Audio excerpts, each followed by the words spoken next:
Hello, and continuing with Campbell, we are now going to discuss the chapters pertaining to shamanism, essentially, this being the mythology of the primitive hunters.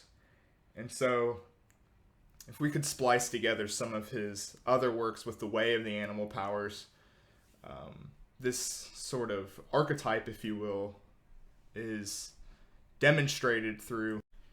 Now, of course, here, as we're covering The Mask of God, Volume 1, you'll notice that the basis for it is embedded with archaeological foundations. And so acts as a sort of excavation. He works backwards in that sort of way. So he started off with the seeded earth and the planter mythologies because, as we discussed in the last video, vegetation, the equatorian zone, if you will, they don't really have that concrete way in which the North operates with how, landmarks, the preservation really of these myths is much more embedded with the landmarks, if you will. They have a sort of durability through history, whereas obviously with the rainforest, with vegetation, that isn't necessarily the case. It sort of regenerates itself through the plant life, and you can kind of see echoes of that with the myths and how we're going to compare that here with the planters to the primitive hunters. Whereas, of course, in other works such as The Way of the Animal Powers, he would use those installments in a more chronological way if you're interested in that. And it's essentially a difference from the archaeological way this project goes about. You'd see a more biological and evolutionary basis that he takes part in. And so Campbell, with of course the insights, and he's greatly indebted to Leo Frobenius. Campbell basically is our introduction in the Anglosphere to Leo's cultural circle ideas and the glaciers melting, and he notices that there's a movement that goes from east to west in dispersal, and it really gets up and running in Siberia, and then of course it goes through the Bering Land Bridge down through North America, and then eventually to South America all the way to Tierra del Fuego. And there's these other, of course, circles that we've mentioned where one starts in Spain and it goes through North Africa, going all the way to South Africa. An example of this would be the Kung Bushman. And you have a splitting of the two zones. And this is Frobenius's 5 zones of Earth. And so, as the glaciers were melting and they revealed the grazing capacity across Siberia and into the New World, the oldest seems to be, of course, this Arctic rim that still exists to this day and is considered the shaman hunting zone of the Arctic rim zone. In the bottom zone, of course, we have North Africa, where we find animal art in the Atlas Mountains all the way to 10,000 BC. And as the hunters would push eastwardly through Africa to South Africa, and there's the landmark difference, of course, of the Sahara, which is formed. But yet, despite still being on Africa together, you have a sort of comparison, really, with these zones of animal art as compared to the contrary with the pottery in the separate zone. And so, in the one below the Arctic hunting myth that Campbell doesn't discuss much here is the nomads of the Eurasian steppe, the Indo-Aryans, the Indo-Europeans, and the Mongolians would infect this zone.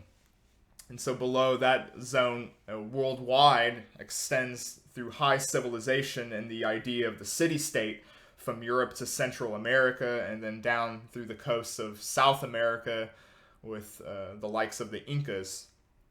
And in the last video, of course, we talked about the Equatorian zone, which extends from West Africa through Madagascar and Polynesia, and then through India. And of course, in comparative mythology here, we don't find the plant individual sacrifice myths, which are sustaining of the community through the act of the divine individual. And there's a stark difference here as he's getting ready to argue with the animal and the discovery of it, with the arrangement between a character, a shaman if you would like, and that animal, who will keep sustaining itself for the people in exchange for rituals, magic, and that sort of capacity. And so if we looked at the different characteristics really among the Frobenius cultural circles, we do see that narrative of the migratory way from the west to the east. And now if we were to focus in on the Native American zone, he has 7 zones really that are of importance, where you have the Arctic with Alaska, Canada, Greenland. This is considered the Eskimo zone. The North Pacific Coast zone, where again you see that totem pole, which appears all across the world. And then you go through California, the far west, if you will. Then further south, you have the southwestern zone, where you have the Canadian plains, the Indians through the Rockies. And then the largest, of course, is the woodland Indians, which goes from Alaska through Canada to the Atlantic seaboard. And then this dips down all the way to Florida. You have the Athabascan Canadian zone, or people participating in this woodland vast zone, is the Algonquin, which is the woodlands of the eastern portion. And then, of course, you have the rival Uruguay, who are the sort of polar opposite, really. You would see, rather symbolically, this huge difference in their structures, where you have the longhouse as compared to the teepee. And then that 7th and final zone are really your island tribes, which the Antilles and the Crepes, which I believe are now extinct, actually. Now, to actually look at these myths, we're going to start with the Jicarilla Apache creation myth, where the Apache come down from the north. And so this is a distinction of a hunter people in the north, and the planters being in the southern one. Now, the interesting thing about the native tribes here is, as they migrate from one locale to another, and they start to fill their myths and kind of piece together really these holes to complement the locality that they've been introduced to. You're going to actually see with this Jicarilla myth here how they form a sort of assemblage really between the north and the south, and these two different distinct mentalities. The Jicarilla converts, much like the Navajo in the southwest, to that planter agrarian lifestyle, or the seeded earth, as Campbell would describe. And so this is an example of a creation myth of a former hunting people adopting to the agrarian location that they have migrated into later. And the myth goes where in the beginning there was darkness, water, and desolation. And in this creator, we have the lone Haxin. And these are creator beings for the Apache, and correspond, of course, to the Puebla mask figures that you would see even further south.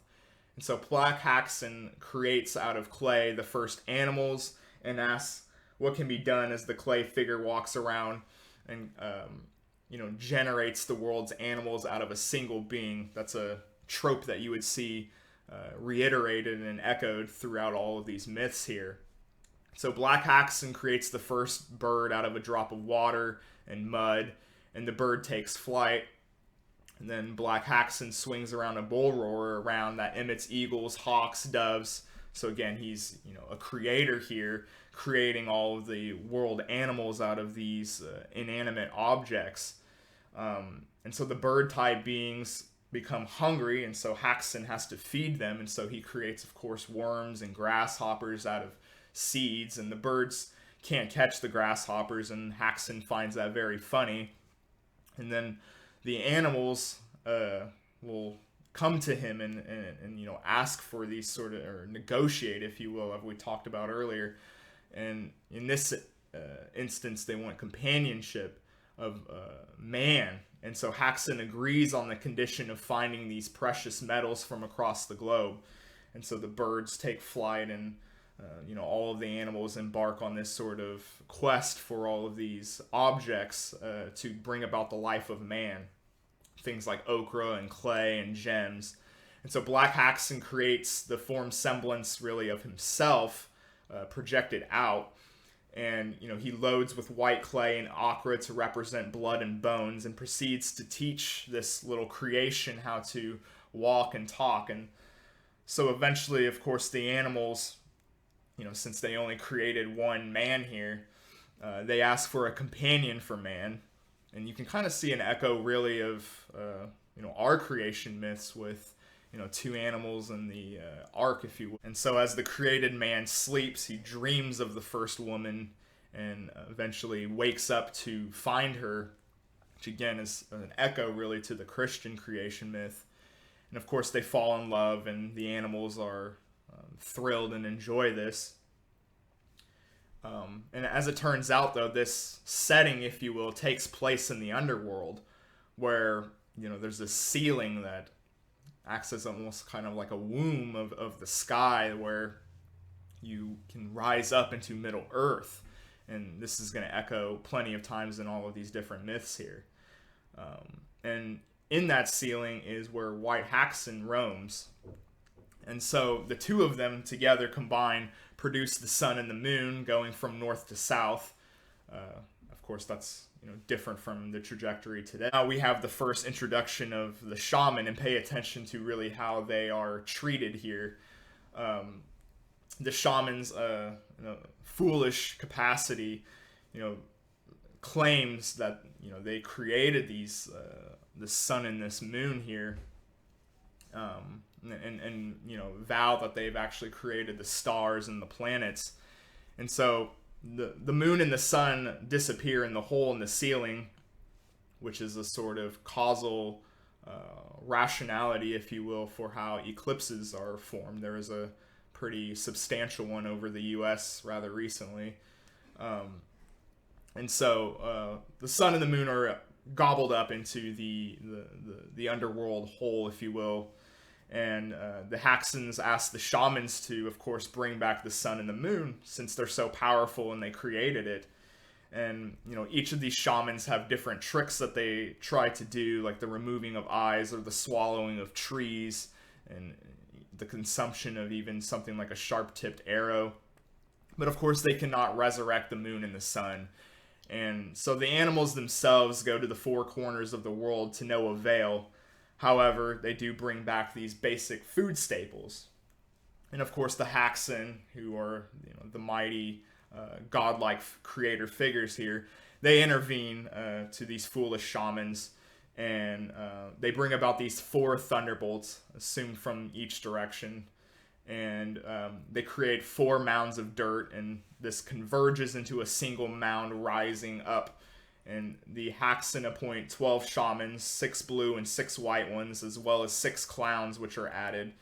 And Campbell would point out here that this reminds him of the creation myth of the Hindu idea of the Milky Way, where the anti-god, or the Titans, and gods pull together around the turning stick, making a sort of spindle, and using the world's ocean from all creation that comes from. So you can see that sort of comparison here. And again, with all of these myths, you'll notice that despite a different people in a different time, or different space even, they ultimately carry out this same structure. And one of those that he'd point out is the old gods being confronted by the new location, the new milieu, if you will, in that Deleuzian sense, of gods who arrive. Just as in the myth, the shamans are made foolish of the hunter-gathering gods here.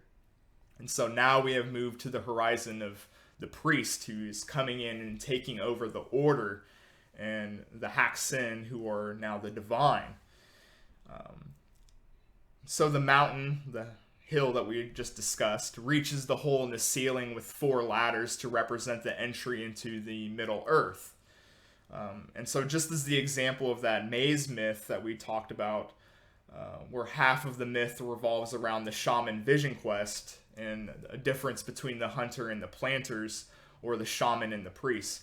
The shaman, he taps into those visions, and if you paid attention to the story of the creation of maize, you'd notice that he wrestles with a sort of godlike figure. There's no animal. It should have been an animal if it was a true pure hunting myth, but of course it's a sort of synthesis. In the act of the shamanic vision quest, there's a lot of course, fasting and this sort of exerted will that goes, far beyond anything that we are allegedly capable of, where, they would spend days alone. You'll notice that unlike the planters who, really tap into that sort of conformity, or at least Campbell kind of somewhat pushes us in that sort of direction. He definitely likes the shamans, I would say, more than the planters, of course.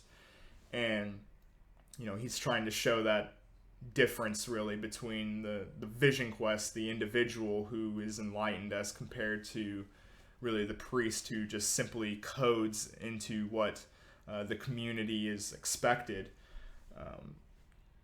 Where we see here there is a semiotic really of the imbued, and that the individual, and contains a sort of difference here.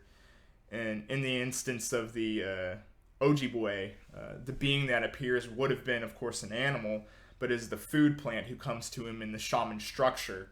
And so we do see this overlap again that we just mentioned with the planters and the hunters here. This chapter really is about the sort of difference between the shaman and the priest, in the individualistic quest over the priestly, who exerts its power into the codes, if you will. But these shamans, of course, are feared and greatly revered, just as the account of the Eskimos who were interviewed by Dr. Rasmussen. They're very dangerous people, and they sort of exert their power through this fear that the tribe has of him, because of course they possess these sort of magical capabilities, and many times these shamans in their individual quests will intervene into the will of the tribe, and this of course could result in a sort of war. Shamans have access, if you will, to our previous thinker that Gebser would talk about with the magical conscious structure, which is really the oldest form of religiosity that we know of. It just comes right after his archaic stage that cannot really be conceptualized. And so this shamanic vision portion of the chapter, what are the visions during the initiation that transforms from the average person to that magical being, such as the leaving of the body into a transformation of a sort of bird that can take flight?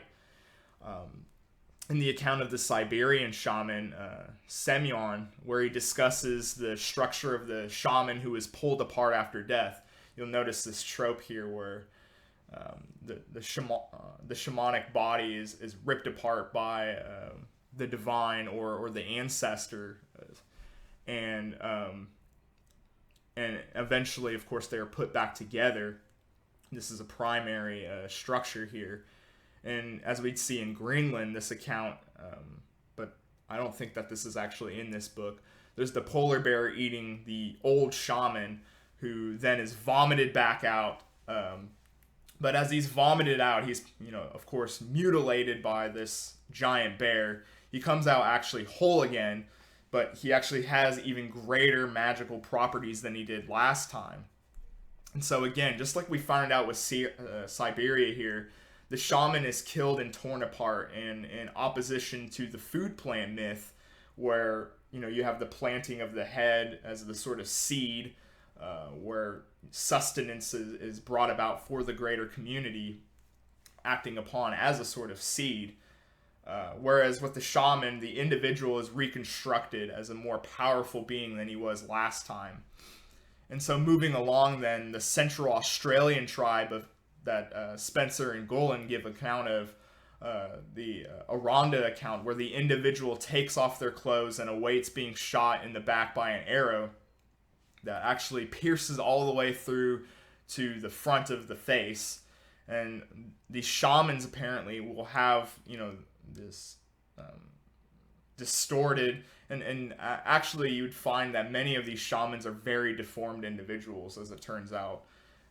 And one of those is this giant hole that comes about in the tongue, and if he is not a true shaman, or if he's too weak to be one, this hole will actually heal up and recover, whereas a real shaman would actually keep that.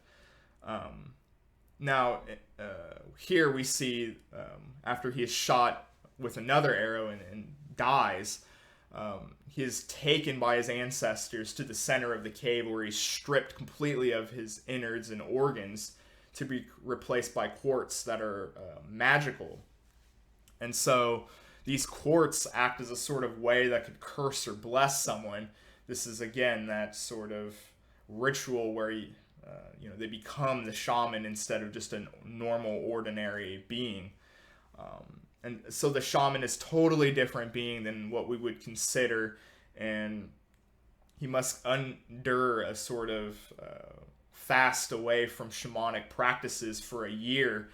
And again, during that meantime, if he heals his wounds, then he is not a true shaman. And so in the recount of the one bone too many shaman, this time we have two shamans, a younger brother and an older brother, and they have about a decade difference. And they are orphans, if you will, or they were in their youth. They've lost their parents. And so in this instance, the younger brother dies, but yet he could still observe phenomenally what's going on around him. And so he watches the own practice of his funeral as they go about the burial practice and place him in a coffin. And even though he can't speak or communicate or even demonstrate sort of breathing, he can still sense and see the sort of disturbances that are happening. And so he's placed into the earth where eventually a sort of disturbance happens even beneath him.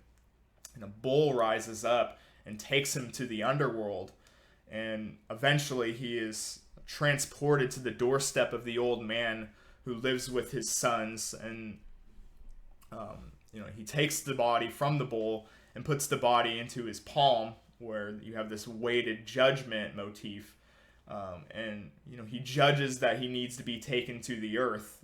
The earth is a sort of limbo zone, if you will, or middle ground between the heaven and the underworld. You'll notice in all of these myths here. And so the myth here is anyone who is put in the underworld cannot be reincarnated. And so he is transferred back to his coffin site, where a raven comes and takes him to the upper world through that torn ceiling. And so they find the cosmic tree, which represents the pole star. And you see in the numerology here that it has 9 branches. And so here, the old man, whose house is of iron, he is taken with his 7 sons with the body and the face of a raven, and he is judged and weighted to be taken and reborn on that 9th branch. And so they place him in this sort of nest within that pole star tree. And in the meantime, there is a reindeer with white fur that nourishes the body for 3 years. So he's suckling on the sustenance that nourishes him, and a sort of motherly act. But as opposed to growing in size from this nourishment, he actually becomes more miniature.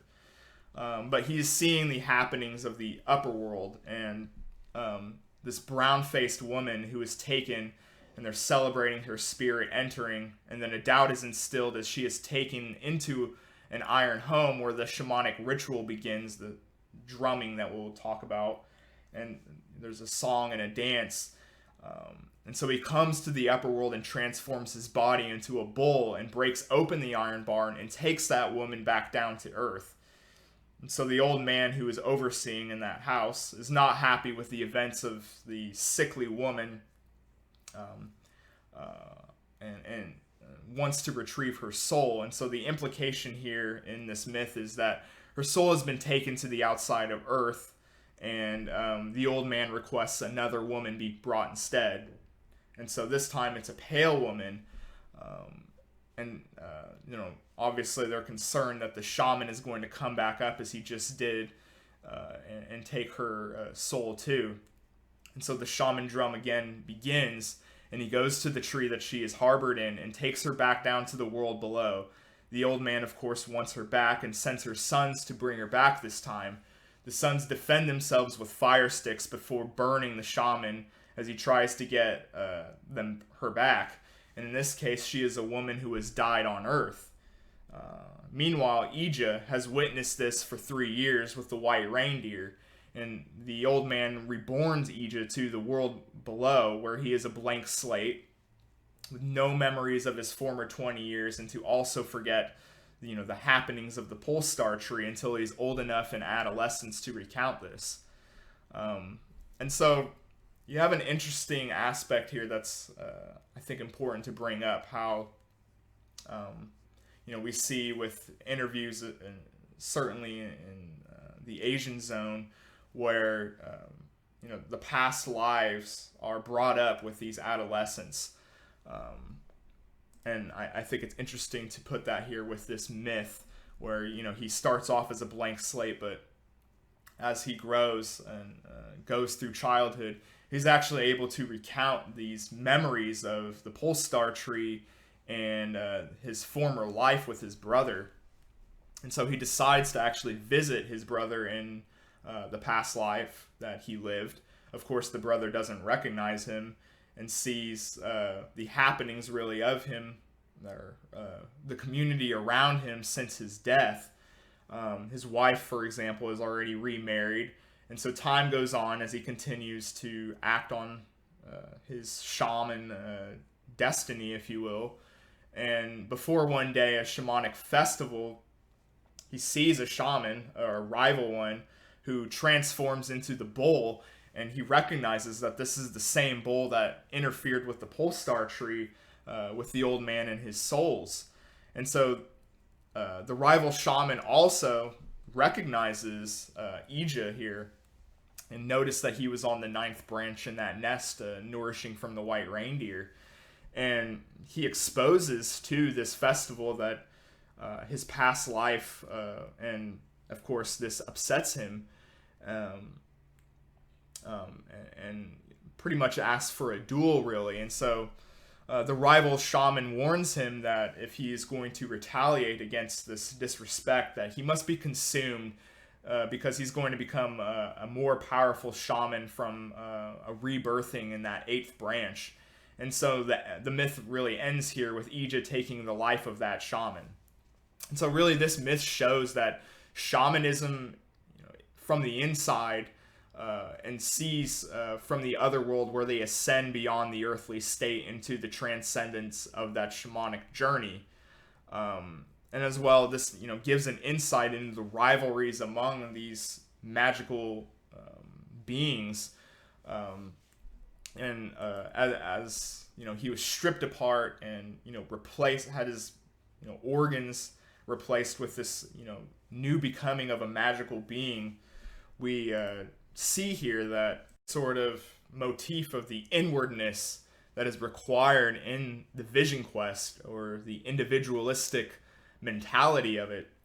And also, you could also see how death is treated within the shaman structure here, where the magical happenings, what is phenomenally observed down on Earth, even though we may not know necessarily through just living in this sort of Middle Earth, if you will, what the greater logic is happening with these magical beings.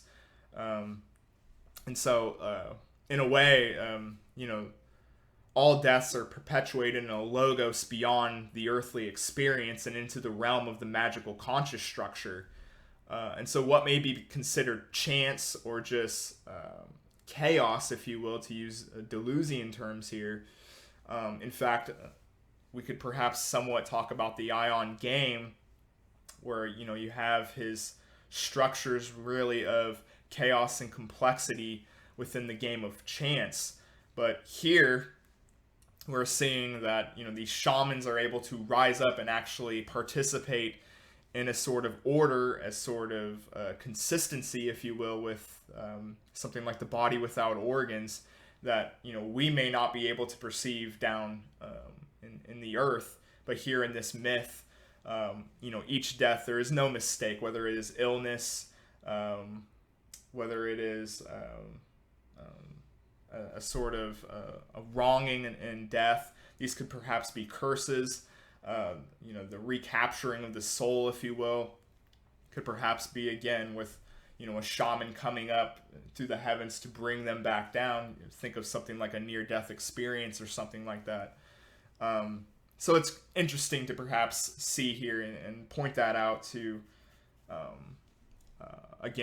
supplant that with the magical conscious structure that Gebser talked about. And the next part of this lengthy chapter is called the Firebringer.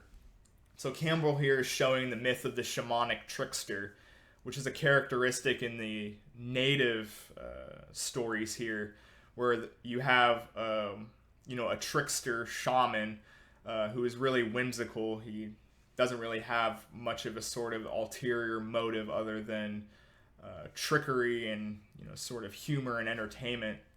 And you see this happen and reiterates with the old man or the coyote, who sort of weaves into these different semiotic zones here, especially with the Blackfoot Indians in the plains. And so this first myth here, you have old man who is walking and hears a bird that he's never heard before, and each time this bird sings, its eyes are sticking to the tree in front of it, and then the eyes will recluse back. And the old man is delighted by this pretty abnormal thing happening in front of him. And so the old man goes to the bird and asks for a trick, or to learn how to do the trick. But the bird preconditions that it can only be done 3 times, and if you do it a 4th time, you'll regret it. And so the bird and the old man agree to this, and so the bird teaches him how to throw his eyes onto the tree and call them back. And so he does this 3 times, and curiosity is going to play into him. And of course he tries for a 4th time, but now his eyes are stuck to the tree and they can't actually recede back into his skull. So now he can't see and he can't find his eyes. And so a wolf passes by and sees a buffalo remain, and he decides to play a trick on old man. And so he brings them to old man to play a joke on his state of blindness. And so he's getting hungry as time goes on and he can't find his eyes. And so the wolf puts the buffalo carcass, or the rotten meat really, and he tries to grab it to nourish himself. But each time he tries to grab it, of course, wolf pulls it away or puts it in another location that he can't see. And so eventually, though, he grabs wolf and steals one of his eyes out of his skull and reclaims his own eyes by using the wolf's eye to see. And of course, he is never able to do this trick again.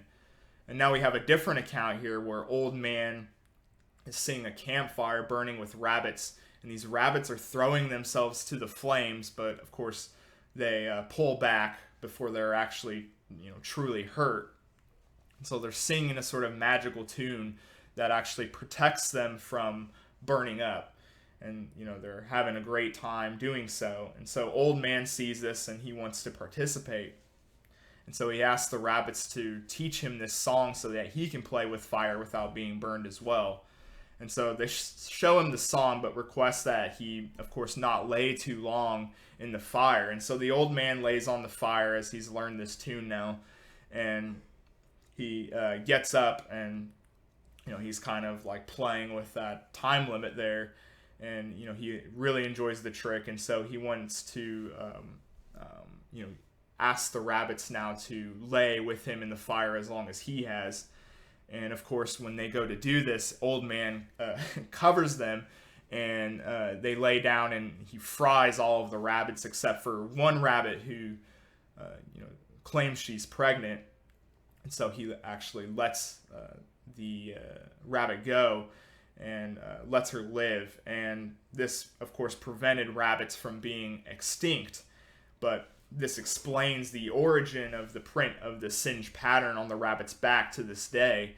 And so the myth concludes with the Old Man consuming all of the fired up rabbits that he charred. And so these two accounts here are trying to show the whimsical ways in which the shamans here are acting upon in this story.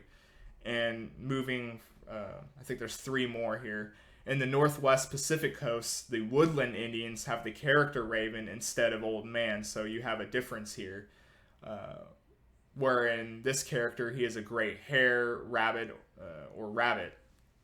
And so the story of the raven, who also appears actually across in Siberia, we saw with the raven-faced sons in that last myth that we went into.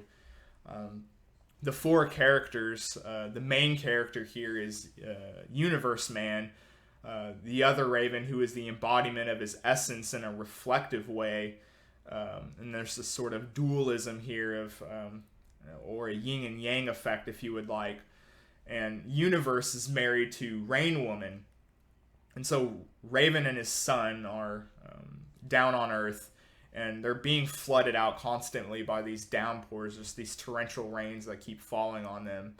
And Big Raven, figures after a while that there must be something going on with Universe Man. And so they fly to the home of Universe Man, and they once again discover that shamanic drum playing. And Universe has essentially cut out Rain Woman's vagina, and he's detached his own phallus. And he's using his phallus as a sort of stick to beat the drum, with the rain pouring out of the vulva of the Rain Woman. And so Universe Man sees Big Raven and his son, and of course he stops to entertain his guests. And, they hang out for a while, if you will. And once they depart, the downpour just starts again because he's just beating on that drum again.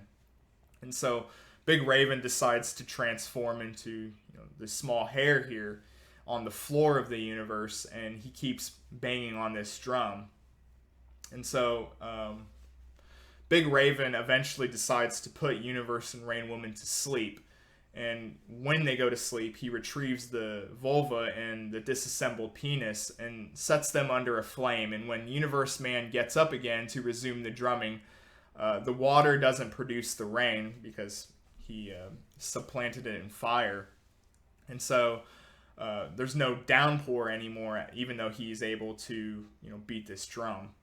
Now, after a while, of course, since Universe Man seems to be so whimsical and distracted, they notice that there's no games or herds, and so he asks for the herds to be returned for nourishment, because Universe Man has neglected his duties to replenish the game. And so he apologizes and resumes his duties and gets away from the distraction of the drumming. And so you have the example of the shamanic event or flight up to the higher world, and it's once again showing what the phenomenon down on Earth does not contain a noumenal causality to be known for these people participating in these myths, for what is externally happening above or below in the physical world. And so in comparison, Raven steals the fire in the Pacific myth and focused on the shamanic trickster bringing a fire. Usually, of course, fire is associated with making. In the early part of this book, we talked about fire and its association with the sex act. And so you have a sort of echo here because, of course, there's a lot of sexual imagery in this particular myth. And here we see Raven is flying along and acts as a sort of creator in the world of darkness. And he, even though he cannot see in this darkness, he continues to create hills and valleys and other terrain. Eventually, he removes his raven suit to rest, and he recounts how once again, looking through that womb-like in the world ceiling, he recounts that, this is where my origins were. And so he flies and he spies on a woman drawing water from a well, and he's infatuated by her. He's stricken by her beauty. And so he wants to get closer to this woman, and so he turns himself into a leaf. And as the woman is paling out this water from the well, it is then contaminated with Raven as a leaf. And in consumption of this leaf, this actually impregnates her and giving birth to Raven's son, which is a reincarnation. And so she and the creator being that he flew into raises this son delightfully, but he's always constantly crying. He's always upset, and he's always calling out for something that he wants. And so he wants this particular box in the creator's house. And the creator brings the box to the boy, and the boy just takes off with it. It puts on the Raven suit, and he comes down to earth and opens the box, and of course within the box is the sun. And so this illuminates the sky. And so this myth here, you're seeing the stealing of fire, which is of course universal for these native tribes to bring about the sun onto earth. And now moving to the Blackfoot myth of Coyote, which of course is all up and down the vast native zone. And this myth begins with Coyote on a hill eyeing fire in the distance. He sees the light. And he wonders, what would man be able to do with this light? And he wants to bring it to them. And so he brings a couple of his animal friends, Antelope, Wolf, and Fox, to visit the fire. And so the people at the cabin are, doing, of course, a sort of festival or ritual, and they ask to participate in the gathering around this fire here. Coyote, of course, he really likes the heat, so he wants them to ramp up the fires, and he asks for them to continue to be ramped up to the point where it off-puts Antelope and Wolf, and even the Fox. And so they complain of the fire, and they go outside to participate in a sort of relay race. In the meantime, though, Coyote, who's enjoying the flames, he actually has, of course, highly flammable garments on, a sort of headdress that's made out of wood. And he jokingly pretends to fall into the fire where his headdress, of course, would ablaze. And he hands off this headdress to the antelope. The natives attack, of course, the antelope, but he passes it off to Fox in this relay race before, of course, he gets killed. And so they catch up to Fox to slay him, but he hands it off to Wolf. And so they keep repeating this until eventually, of course, it gets to Coyote, and he runs along with it with the headdress burning on his head before he's caught, and he sets a tree on fire with it. And this is the origin of how man finds fire, through Coyote's, of course, whimsical fire theft here. And so we see with these fives myth here that it shows the comical relationship of the shaman trickster. And we can start to see this influence really developing of these Native American characters to even cultures today. Looney Tunes is a prime example of this, where of course you have Coyote himself, and their sort of whimsical nature and even magical properties. But you see, of course, with the superpowers that these shamans have, that this would have an influence on a lot of the characters that we have in pop culture today, with superheroes and whatnot. As an example of, in this case, America, stumbling onto the new world, and these structures, these characters are embedded deep within the location. And so there may be little bits of shifts and a playing of the semiotics, if you will, to this, but ultimately the much older structure will of course rear its head into the myths or culture capacity of America even here. Um, it's a sort of naming of localities, and addressing the phenomenon that's going on around a people, despite the fact that they're newly introduced into a zone.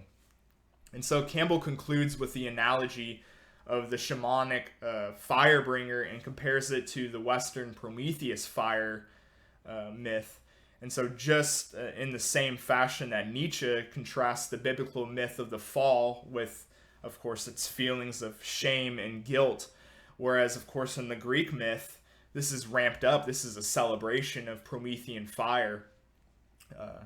Achilles, in his play, celebrates how Prometheus is actually indifferent, of course, to Zeus.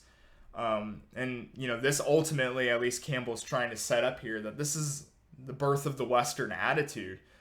Prometheus is the Faustian attitude of defiance against authority or tradition, willing to break taboos on their individualist quest, breaking from tradition, stealing of fire, and the techniques that we see in today's world, such as electricity. Darkness is never really an issue now, because of course electricity guides us through the night, and as such, of course, with the invention of mass destructive weapons similar to Zeus and the Thunderbolt, we see this act of defiance among the Faustian people here, and really against authority. And of course this has lots of political implications even to this day.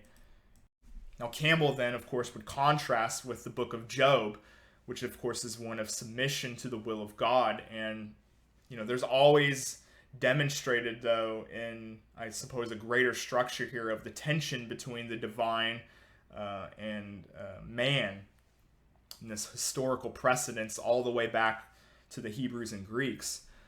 Job submits to God, while the West is of defiance and to trust one's own instincts and to go into the dark forest to find the fire. When we're picking thinkers on the channel here, there's always a reason, or at least somewhat of a reason, why I go in the order that I go, or at least I've tried to demonstrate that to my viewers here. And when I was considering this, as Campbell pointed out here, you could think really of the firebringer, the finding of fire to bring back to the people on your own quest, even though many times the sense of conformity within a tribe would go against the shaman. That being a shaman, of course, is very dangerous. You on your own quest as an individual could, of course, easily be stamped out by a apparatus of capture, if you will. But nonetheless, I think of the Deleuzian idea of the body without organs, or the association, of course, with Gebser with the magical conscious structure, because of course shamanism is the oldest and is parallel to that magical structure, and it's a part of the the oldest religious ideas that we actually have, dating all the way back to, again, that Pacific Rim zone of northern Alaska and across to Siberia. And if we were going to focus in now on the end of this video now to how shamanism, of course, it hasn't had the same properties or capabilities as history has unfolded. Shamanism has, of course, lost the relationship to being trusted with the causality, really, of the astral plane, of what is beyond the physical earthly, and that was, of course, given to the priests, who are now slotted in with the seated earth, as Campbell would call it. Of course, the priest is studying of the stars and astrology, and it's a presupposition of education and writing and high civilization.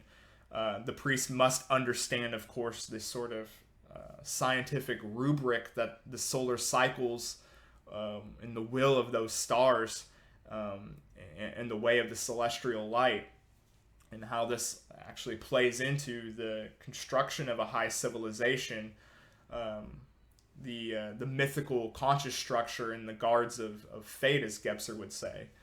But of course, the Indo-Aryan begins to enter from the north during that second generation of civilization, to use Spenglerian terminology here, and Toynbee. So you have the bringing of philosophy, of the dragon slayer myths, as well as with the Semites to the south, and this sort of new mentality, even though there are different people here, where you have the mastery of horses and animals, and ultimately a disdain for the priests, because of course these aren't educated people. They're an oral-based tradition, and so the dragon slayer is introduced as really the overturning of the Indo-Aryan dragon slayer, and is not a puppet. He has his own will, as seen with going back to Beowulf, who slays all of the dragons. All of the old myths that come before him are need not apply. And so Christianity, of course, is introduced as a rejection of astrology and in favor of this individual will. Even though there, of course, are priests, which are introduced, of course, to displace astrology. And the Northwestern Faustian civilization, when it gets back up and running, you kind of see a recurrence here where every once in a while these sort of astrological ideas rear their head back in, and then they drop off. And I think this is again one of those cycles that you could see with the historical inferences that the likes of Spengler and Toynbee and different generations and different mentalities can become, really useful here. Just like the universal state and the rise of Caesarism that Spengler spoke of. And so Faustian civilization, or the West, if you will, goes, of course, all the way back, even though Spengler asserts that it's the youngest. If we think about it, really, it goes all the way back to the Paleolithic Europe, and emphasizes on that individual uniqueness of destiny unfolding from within. Again, think back to that shamanic cave myth of being dismembered, or as I've associated with here with Deleuze, with being a body or becoming the body without organs, rising above that. And the journey then that we, I think, find ourselves in still even to this day is the micro destiny of what are you to become, what is your individual processes of becoming, and how can you actualize your full potential. And this can be traced all the way back to Beowulf with the monster hunter mentality, and goes along through the 20th century with the likes of James Joyce and Thomas Mann, or as Joseph Campbell would term it, creative mythology. That's the backyard here for the West. And you see that maybe reemerging again with the poets and artists who now represent that individual going off on their own quest, creating their own symbols, creating their own semiotics. This is especially true as John David Ebert, who deserves tons of credit for this video on Campbell in particular, and his ideas of hypermodernity. I see that echoed really in the early part of the book, where they're discussing the idea of the cogito and its relationship to the individual quest, and really the consumption of new semiotics and symbolism that no one can fully come in agreement with, that this fully represents in a symbolic way what you intend. Sure, we may have large celebrities, or even a shaman, like a great novel, or an artist who goes out on that quest, shares those feelings in that quest. But you are brought into their semiotics, and that doesn't necessarily mean that you will conform to that artist's particular intention either.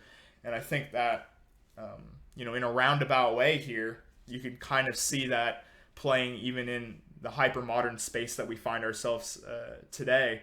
Of, you know, each of us are on this, you know, vision quest of the single individual who, contrary to the priest, embarks on his own understanding of meaning, and, you know, brings about symbolism on you know, social media, where, you know, simultaneously we somehow are more connected than ever before in history to each other, and yet many of us feel so alone. And I think that goes into what our civilization really is built out of, which is you know, these shamans going on these individual journeys. And so I hope you guys really enjoyed this lengthy video on shamanism. It's one of my favorite parts of, or one of my favorite ideas that Campbell has. And I hope you guys enjoy it. Make sure to like, comment, subscribe, share it around if you will. And we'll have more uploads soon.